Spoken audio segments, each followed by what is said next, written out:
السلام علیکم، میرا نام ہے ڈاکٹر محمد عثمان فرام سرائے عالمگیر۔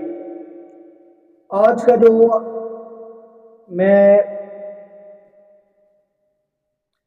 آج جس موضوع پر میں بات کرنے جا رہا ہوں وہ ہومیوپیتھی میں بہت اہم کردار ادا کرتی ہے، جس کا نام ہے میازم۔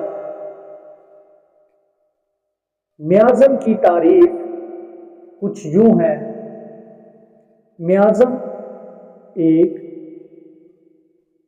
گہری، وراثتی اور دائمی بیماریوں کے رجحان کو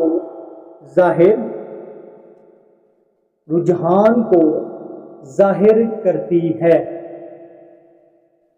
جسم میں مخصوص علامات اور مزاج کے طور پر ظاہر ہو سکتی ہیں۔ ہومیوپیتھک طریقہ علاج کے مطابق جسم میں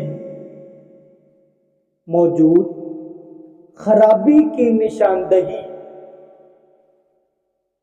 کرتا ہے اور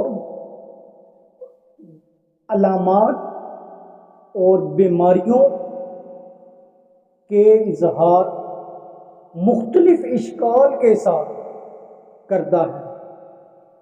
یہ نظریہ 10 سال کی کڑی محنت کے بعد ڈاکٹر سیموئل ہنیمن نے پیش کیا تھا۔